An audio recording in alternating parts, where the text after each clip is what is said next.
പ്രിയപ്പെട്ടവരെ, നിങ്ങളൊരു ഗണപതി ഭക്തനാണെങ്കിൽ നിർബന്ധമായും കണ്ടിരിക്കേണ്ടുന്ന ഒരു വീഡിയോ ആണിത്. കാര്യം, ഒരു ഗണപതി ഭക്തനാവുക എന്നുള്ളത് വളരെ പുണ്യകരമായിട്ടുള്ളൊരു കാര്യമാണ്.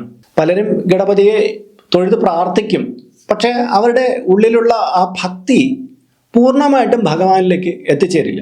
കാരണം ഒരു ക്ഷേത്രത്തിൽ ചെന്ന് കഴിഞ്ഞാൽ നമ്മൾ ഗണനായകനായിട്ടുള്ള ഗണപതിയെ നമ്മൾ വന്ദിക്കും, പക്ഷെ അവിടുത്തെ പ്രധാന പ്രതിഷ്ഠയിലായിരിക്കും നമ്മുടെ കൂടുതൽ ശ്രദ്ധ. എന്നാൽ ഗണപതി ക്ഷേത്രത്തിലാണ് ചെല്ലുന്നതെങ്കിൽ ഗണപതിയായിരിക്കും അവിടുത്തെ പൂർണ്ണ പ്രതിഷ്ഠ. അപ്പോൾ അവിടെയായിരിക്കും നമ്മൾ കൂടുതൽ സമയം ചെലവഴിക്കുക. പക്ഷെ നമ്മളെപ്പോഴും മനസ്സിലാക്കേണ്ടത്, എന്തിനും ഏതിനും പ്രഥമ ഗണനീയനായിട്ടുള്ള ഭഗവാനെ നമ്മൾ നന്നായിട്ട് ഭജിച്ചു കഴിഞ്ഞാൽ നമ്മുടെ ജീവിതത്തിലെ ആ തടസ്സങ്ങളും എല്ലാ കാര്യവും തൊട്ടടുത്ത് വന്നിട്ട് തട്ടിമാറിപ്പോകുന്നുള്ള ആ അവസ്ഥയുണ്ടല്ലോ, അതെല്ലാം മാറിക്കിട്ടുന്നതാണ്. മാത്രമല്ല, ഈ ഭഗവാനെ നമ്മുടെ നെഞ്ചകത്തേക്ക് എടുത്ത് വയ്ക്കുമ്പോൾ, ആ സ്വരൂപത്തെ നമ്മുടെ ഉള്ളിലേക്ക് കൊണ്ടുവരുമ്പോൾ ജീവിതത്തിൽ എന്തെന്നില്ലാത്ത ഉയർച്ചകളാണ് അത്തരം ഭക്തർക്ക് ലഭ്യമാവുക.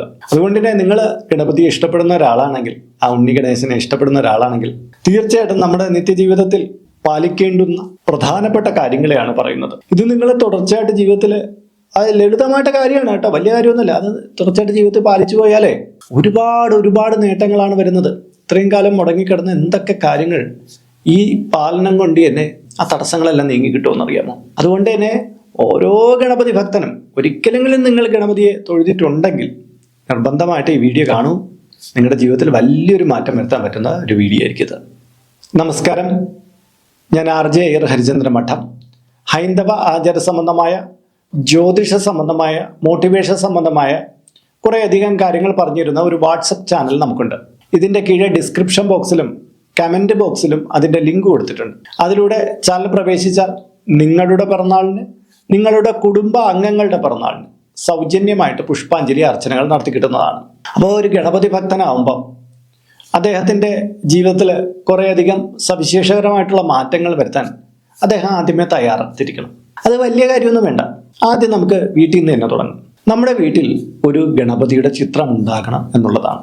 ഈ ചിത്രങ്ങളൊക്കെ നമ്മൾ വരച്ചു വെച്ചിരിക്കുന്നത് ഒരു ഭഗവാന്റെ സാന്നിധ്യം, അല്ലെങ്കിൽ ദേവി ഇങ്ങനെയാണ് ഇരിക്കുന്നത്, ആ ധ്യാനത്തിൽ പറഞ്ഞിരിക്കുന്ന ആ രൂപത്തെ നമ്മുടെ മനസ്സിൽ കാണാൻ വേണ്ടിയിട്ടാണ് നമ്മൾ ഈ ചിത്രങ്ങൾ നിർമ്മിച്ചു വെച്ചിരിക്കുന്നത്. അപ്പോൾ ഗണപതി ഭഗവാന്റെ ഒരു ചിത്രം നമ്മൾ വീട്ടിൽ വെച്ച് ധ്യാനിക്കുമ്പോൾ ഗണപതിയുടെ ആ ധ്യാനം നമുക്ക് ആ ചിത്രം കാണുമ്പോൾ തന്നെ ആ ഇപ്പം കൈകള്, കഴുത്ത്, ശിരസ്, വയറ്, ഇങ്ങനെ വേണ്ട എല്ലാ ഭാഗങ്ങളിലൂടെ നമ്മൾ ഇങ്ങനെ ഒന്ന് ഓടിച്ച് കടന്നു പോകുമ്പോൾ നമ്മൾ ആ ധ്യാനം ചൊല്ലിയതിന് തന്നെ തുല്യമാവുകയാണ്. ആ രൂപത്തെ കാണുകയാണ് ധ്യാനം ചൊല്ലുമ്പോൾ ഉണ്ടാകുന്നൊരവസ്ഥ.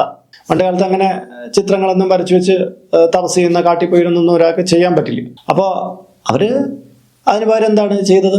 അവർ ധ്യാനം പഠിച്ചു, അതിനെ മനസ്സിൽ ഓർത്തു, ആ ധ്യാനിച്ചിട്ട് രൂപത്തെ, ചൈതന്യത്തെ വരുത്തി. ഇന്നും ധ്യാനിക്കുന്ന രീതി നല്ലതാണ്. കാര്യം പൂർണ്ണമായിട്ട് നമുക്ക് ആ രൂപത്തെ ഉള്ളിലെടുക്കാനും നമുക്ക് കൂടുതലായിട്ട് താതാത്മ്യം പ്രാപിച്ച് ആ ഭഗവത്പാദങ്ങളിലേക്ക് എത്താനും ധ്യാനം എപ്പോഴും നല്ലത് തന്നെയാണ്. പക്ഷേ ഇങ്ങനെ ഒരു ജീവിതചര്യയുടെ ഒരു ഓട്ടപ്പാച്ചിലിൻ്റെ ഇടയിൽ നടക്കുന്ന ഒരാൾക്ക് ചിലപ്പോൾ അത് സാധിച്ചില്ല എന്ന് തോന്നിയേക്കാം. അതുകൊണ്ട് തന്നെ ഗണപതിയുടെ ഒരു ചിത്രം ഗണപതി ഭക്തരുടെ വീട്ടിൽ നിർബന്ധമായിട്ടുണ്ടായിരിക്കണം. ഗണപതി ഭക്തരുടെ മാത്രമല്ല, ഏത് ദേവതയെ ഉപാസിച്ചാലും നിങ്ങളുടെ വീട്ടിൽ, നിങ്ങളുടെ പൂജാമുറി ഉണ്ടെങ്കിൽ അവിടെ ഒരു ഗണപതിയുടെ ചിത്രം വച്ചിരിക്കുന്ന വിഘ്നങ്ങളെ ഒഴിവാക്കാൻ നല്ലതായിരിക്കും. രണ്ടാമത്തെ കാര്യം, നമ്മൾ ചിലർ രാവിലെ കുളിക്കുന്ന ശീലമുണ്ട്, ചിലർക്ക് വൈകുന്നേരം കുളിക്കുന്ന ശീലമുണ്ട്. എപ്പോഴായാലും ശരി, കുളിച്ചു കഴിഞ്ഞതിന് ശേഷം 8 രൂപയെങ്കിലും ഗണപതിയുടെ മൂലമന്ത്രം ചൊല്ലുക എന്നുള്ളതാണ്. ഓം ഗം ഗണപതയേ നമഃ എന്നാണ് ആ മന്ത്രം. ഓം ഗം ഗണപതയേ നമഃ. ഈ മന്ത്രം 8 രൂപയെങ്കിലും ജപിക്കുക. ഇത് ഗണപതി പ്രീതിക്ക് ഏറെ ഗുണകരമായിട്ടുള്ള കാര്യമാണ്. മൂന്നാമത്തെ കാര്യം, കറുകപ്പുല്ല് നട്ടുപിടിപ്പിക്കുക എന്നുള്ളതാണ്. നമ്മുടെ വീട്ടിൽ കന്നിമൂലയുടെ ഭാഗത്ത് നിങ്ങൾക്ക് കുറച്ച് കറുകപ്പുല്ല് നട്ടുപിടിപ്പിക്കാം, വളരെ ഉത്തമമാണ്. അല്ലെങ്കിൽ അതിനൊരു സൗകര്യമൊന്നും ഇല്ലെങ്കിൽ ഒരു ചെടിച്ചട്ടി വെച്ചിട്ട് അതിൽ കുറച്ച് കറുകപ്പുല്ല് നട്ടുപിടിപ്പിക്കാം. കന്നി ഗണപതിയുടെ സ്ഥാനമാണ്, അവിടെ ഭഗവാന്റെ ചൈതന്യം കൂടുതലായിട്ടുണ്ടായിരിക്കും. അതുകൊണ്ട് തന്നെ നമ്മളിങ്ങനെ കറുകപ്പുല്ല് വെച്ച് പിടിപ്പിക്കുമ്പോൾ അവിടെ ആ ചൈതന്യം കൂടുതലായിട്ട് വർധനമായിട്ട് ഉണ്ടായി വരുന്നതാണ്. നാലാമത്തെ കാര്യം, വീടിൻ്റെ കന്നിമൂല ശുദ്ധിയാക്കി ഇടുക എന്നുള്ളതാണ്. നമ്മൾ ഗണപതിയുടെ സ്ഥാനമാണെന്ന് പറഞ്ഞല്ലോ, അതുകൊണ്ട് തന്നെ കന്നിമൂലയിൽ വേസ്റ്റ് കൊണ്ട് ഇടാതിരിക്കുക, അവിടെ എപ്പോഴും ശുദ്ധിയായിട്ടിരിക്കുക എന്നൊക്കെയുള്ള കാര്യം നമുക്ക് ഇന്നറിയാം അല്ലേ. അത് ഭംഗിയാം വണ്ണം പാലിക്കുക. അവിടെ വേറൊരു തരത്തിലുള്ള സെപ്റ്റിക് ടാങ്ക്, മാലിന്യങ്ങൾ ഒന്നും വീട്ടിൻ്റെ കന്നിമൂല ഭാഗത്ത് വരാതിരിക്കുക നമ്മൾ ജാഗ്രത കൊടുക്കുക. അഞ്ചാമത്തെ കാര്യം, ചതുർത്ഥി ദിവസം നമ്മൾ മത്സ്യമാംസാദികൾ കഴിക്കാതിരിക്കുക എന്നുള്ളതാണ്. പലരും വെജിറ്റേറിയനായിരിക്കും ഈ കണ്ടുകൊണ്ടിരിക്കുന്നതിൽ. പക്ഷെ ഒരുപാട് പേര് നോൺ വെജ് കഴിക്കുന്നവരുണ്ട്. പക്ഷെ ചതുർത്ഥി ദിവസം നമ്മൾ വെജിറ്റേറിയൻ പാലിച്ചു കഴിഞ്ഞാൽ ഗണപതി പ്രീതി വർദ്ധിച്ചു വരുന്നതായിട്ട് കാണാറുണ്ട്. കാര്യം ആ സമയത്ത് നമ്മുടെ ശരീരം സത്വഗുണത്തോടു കൂടി കാണപ്പെടും. അപ്പോൾ നമ്മൾ ജപിക്കുന്ന പ്രാർത്ഥനകളെല്ലാം വളരെ നന്നായിരിക്കും. ഈ ദിവസം നമ്മൾ ഗണപതി ക്ഷേത്രത്തിൽ പോയിട്ട് നന്നായിട്ട് പ്രാർത്ഥിച്ച് നമ്മൾ ചില വഴിപാടുകൾ പുഷ്പാഞ്ജലികളൊക്കെ കഴിച്ച് ഇരട്ടി ഗുണം കിട്ടും. അന്നൊരു മത്സ്യമാംസാല് കഴിക്കാൻ നിന്ന് കഴിഞ്ഞാൽ അത്രയും നല്ലതായിരിക്കും. വ്രതമായിട്ട് വേണമെന്ന് നിർബന്ധമൊന്നും പറയില്ല, മത്സ്യമാംസാല് കഴിക്കാതിരുന്നാൽ അത്രയും ഗുണം. ആറാമത്തെ കാര്യം ഗണപതി ഹോമം കഴിപ്പിക്കുക എന്നുള്ളതാണ്. നമ്മൾ വിശേഷ അവസരങ്ങളിലൊക്കെ ഗണപതി ഹോമം കഴിപ്പിക്കാറുണ്ട് അല്ലേ? എന്നാൽ ചിലർ മാസത്തിൽ ഒരിക്കലെങ്കിലും ഗണപതി ഹോമം കഴിപ്പിക്കും. ഞാൻ പറയുന്നത് വർഷത്തിൽ ഒരിക്കലെങ്കിലും നിങ്ങൾ ഗണപതി ഹോമം കഴിപ്പിക്കണം എന്നുള്ളതാണ്. ഒന്നേലും വീട്ടിൽ ഒരു കർമ്മിയെ വിളിച്ച് ഗണപതി ഹോമം കഴിപ്പിക്കാം. ഇനി അതിന് സൗകര്യമില്ലെങ്കിൽ നമുക്ക് ക്ഷേത്രത്തിൽ ചെന്നിട്ട് ഗണപതി ഹോമത്തിൽ പങ്കാളിയാവാം. എന്നാൽ ഇതിനൊന്നും കഴിയാതെ പോവുകയാണെങ്കിൽ നമുക്ക് വിനായക ചതുർത്ഥി ദിവസം ഗണപതി ഹോമത്തിന് കൊടുക്കാം. എങ്ങനെയായാലും നമ്മൾ ഗണപതി ഹോമത്തിൽ വർഷത്തിൽ ഒരിക്കലെങ്കിലും പങ്കാളിയായിരിക്കണം. ആറാമത്തെ കാര്യം എന്ന് പറഞ്ഞാൽ നമ്മൾ മാസത്തിൽ ഒരിക്കലെങ്കിലും ഗണപതി ക്ഷേത്രം സന്ദർശിച്ചിരിക്കണമെന്നുള്ളതാണ്. നമ്മുടെ നാട്ടിലുള്ള 99% ക്ഷേത്രങ്ങളിൽ ഗണപതി ഉണ്ടാവും. 1% ചിലപ്പോൾ ഇല്ലാത്ത ഏതെങ്കിലും ക്ഷേത്രാപൂർവമായിട്ട് ഉണ്ടാവാം എന്നുള്ളത് കൊണ്ടാണ്. എങ്കിലും നമുക്ക് കാണപ്പെടുന്ന എല്ലാ ക്ഷേത്രത്തിലും ഗണപതിയുണ്ട്. അതുകൊണ്ട് തന്നെ മാസത്തിൽ ഒരിക്കലെങ്കിലും ക്ഷേത്രത്തിൽ പോവുക.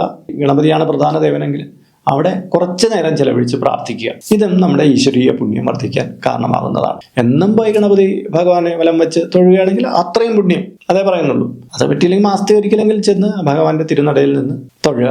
ഒപ്പം തന്നെ കർഗമാല സമർപ്പിക്കുക, നാളികേരം ഉടയ്ക്കുക, അങ്ങനെയുള്ള കാര്യങ്ങളെല്ലാം ചെയ്യുക. ഈ സമയത്ത് ഏത്തമിടാൻ മറന്നു പോകരുത്. ഏത്തമിട്ട് നാളികേരം ഉടയ്ക്കുക എന്നുള്ളത് ഗണപതിക്ക് ഏറെ പ്രിയങ്കരമായിട്ടുള്ള കാര്യമാണ്. അതുകൊണ്ട് തന്നെ 8 രൂപ 18 രൂപ ഏത്ത ഇടുക ഏറ്റവും ഗുണകരമാണ്. ഒരു നാളികേരെങ്കിലും ഉടയ്ക്കുന്നത് ശുഭകരമാണ്.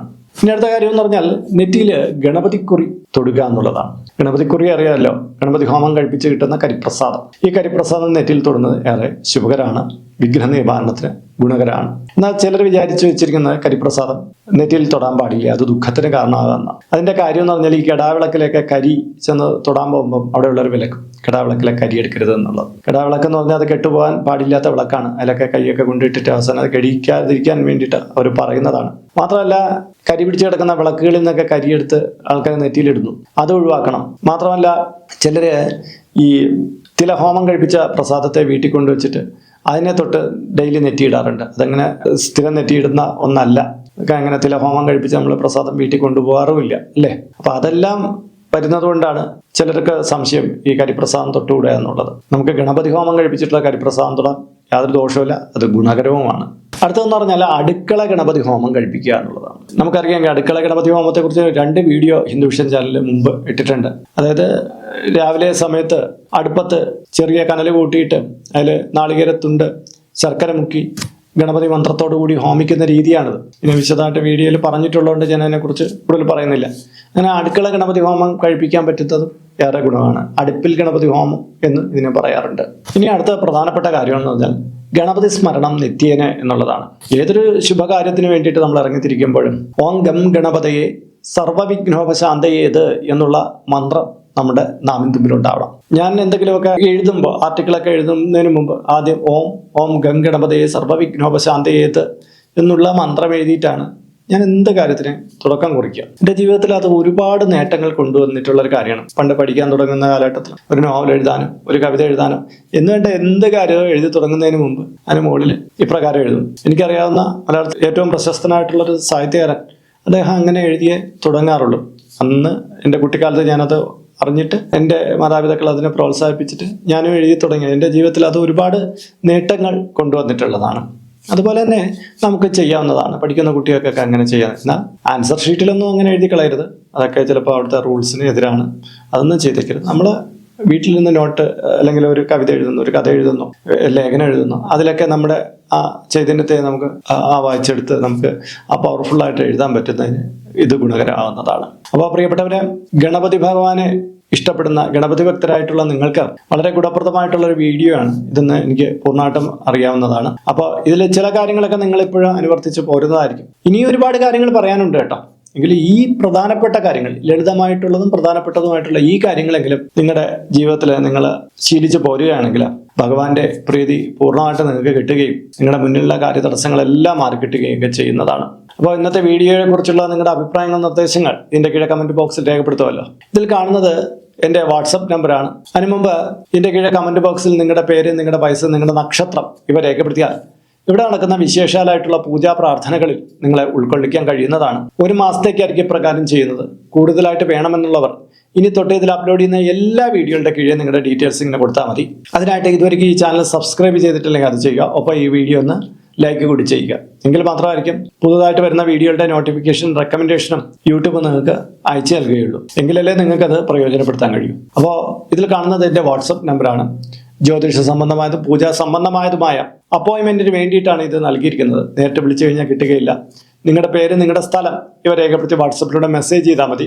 അഡ്മിനപ്പോൾ ഒരു മാർഗ്ഗനിർദ്ദേശം അയച്ചു നൽകുന്നതാണ്.